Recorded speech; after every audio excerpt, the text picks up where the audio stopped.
We gathered the best keyboards of 2020, because they're more than just for decking out your setup. Regular keyboards work just fine, but it's their top quality counterparts that actually deliver on speed, responsiveness and accuracy, all of which are vital to gamers, creators and professionals. More importantly, they offer that ultimate comfort with the right bounce, travel and tactile feedback. Razer's latest entry in the Black Widow lineup keeps to a rather simple design this time around.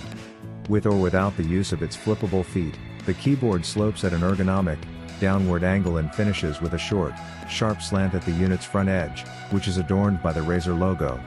This front edge also integrates magnets, allowing it to connect to the magnetic wrist rest that comes with the keyboard. The wrist rest, covered in soft faux leather and stuffed with foam, also bears the Razer logo. Several of us in the office use gel wrist rests, and opinions were evenly split on whether the Razer rest was more or less comfortable than gel. The tournament edition is matte black and free from any of the odd juttings and extras that adorn so many gaming keyboards. The backlight illuminates both the letters of the keys as well as the space around them in the color of your choice. Unfortunately, Razer's keycaps feature painted rather than etched symbols such as at, and media commands, so the backlighting fails to make them visible in dim or dark settings. In order to enable its small footprint, this Black Widow is 10 keyless, meaning it lacks a set of number keys to the right of the cursor arrows. However, Razer also does away with features such as dedicated macro keys and audio pass-through in this edition. Essentially, you're getting the Chroma 16.8 million color backlighting and Razer's house brand switches. The micro USB cable is braided to enhance durability and detachable to enhance portability. The keycaps are slightly concave, and the 5 main typing rows offer a slight dip in the middle for ergonomic comfort. Like most HyperX gear, the Alloy Origins has a subtle, understated quality to it. The full-size board's aluminum-coated base and black keys look sleek, without feeling showy. Its compact frame and metal-coated base make it look dense, and at 2.3 pounds it feels slightly heavy for its size. Enough about how it looks, let's talk about how it types. As mentioned, the Alloy Origins represents HyperX's first foray into making its own mechanical switches. The HyperX Red switch is, like the Cherry MX Red it approximates, a quick tapping, linear switch. Its actuation point and total key travel are just slightly less than Cherry's. The HyperX keys actuate at 1.8mm versus 2mm for Cherry Reds and bottom out at 3.8mm versus 4mm. Sure, this sounds like a minuscule difference, but that's a good thing. It's just enough distance to notice a change, to make your keystrokes feel a bit quicker, without losing the comfort of long or high-profile key travel. In everyday typing on the Alloy Origins, I rarely notice the shorter travel, which makes it a comfortable all-around keyboard, even while trimming a little distance off every stroke. In Twitch-centric action games, on the other hand, you may actually notice the difference, since timing is so much more important. It feels like the best of both worlds. While the Alloy Origins does not, as I said, have the deluxe features that tend to earn high marks for gaming keyboards, it does pack a couple of small extras. First, it connects to your PC using a detachable USB Type-C cable, which is nice for players who travel with their gear and want to avoid stressing the joint between keyboard and cable. It also has a thin LED display at top right, which shows which keyboard profile you're using.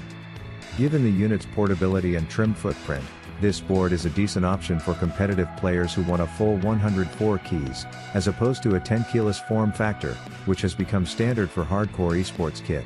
If you're familiar with the original K95 RGB Platinum, you'll feel right at home with the XT.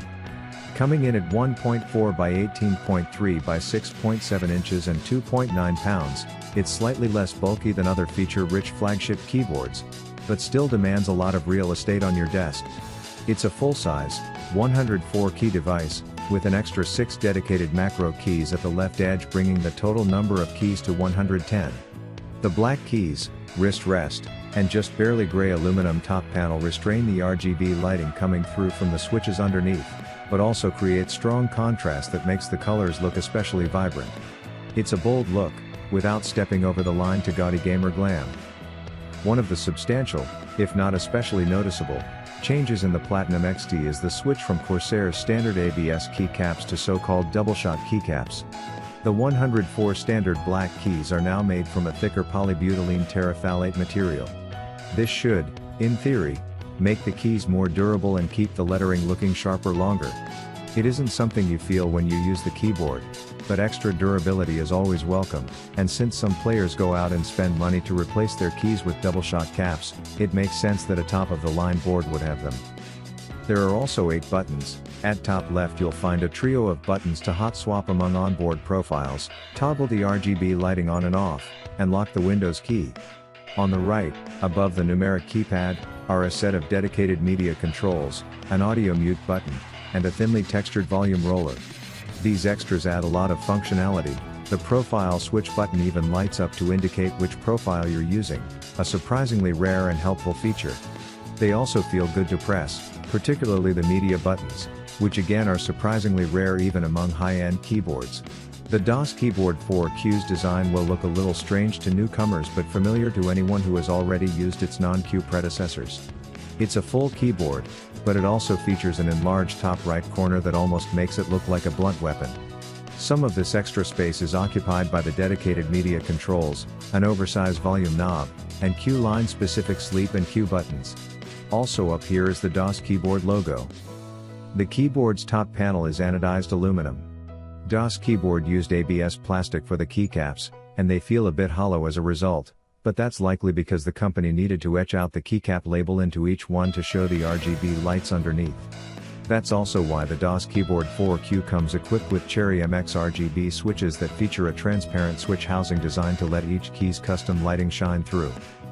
The DOS Keyboard 4Q comes only with Cherry MX RGB brown key switches. Mechanical keyboard aficionados have strong preferences when it comes to switches, and I suspect some prospective buyers will be holdouts for other kinds, such as the classic, super clicky MX Blue. But the MX Brown is often cited as a good compromise switch, so if you like the feel, you're in luck. All of these changes from the base DOS Keyboard 4 design serve their intended purpose, which is to say, giving the Q variant of the keyboard attractive RGB lighting, but I don't quite like the implementation of lighting on this keyboard quite as much as I've liked it on others.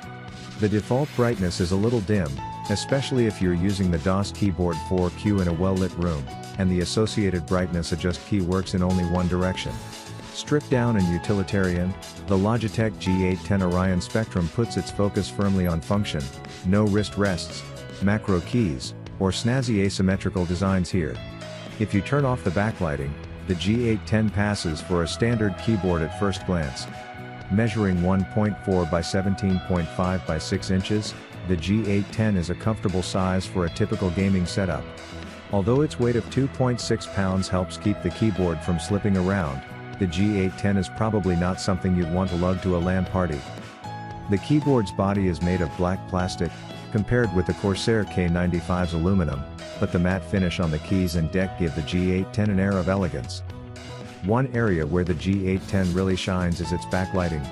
Each key is individually and centrally lit, so there's no light bleeds between keys. The central lighting is even and consistent, making it easy to read the key labels regardless of viewing angle. The keys also feature a font that, combined with the backlighting, evokes a retro 1980s sci-fi feel. Like its flashier cousin, the G910 Orion Spark, the G810 features Logitech's proprietary Roamer G switches, but the G810 ditches the G910 sculpted keycap design for smoother versions better suited to everyday typing.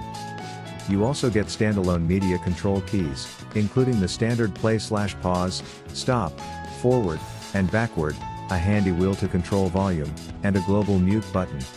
But their flatness in relation to their location above the number pad can sometimes feel awkward when you're trying to quickly start, mute, pause, or skip to the next song.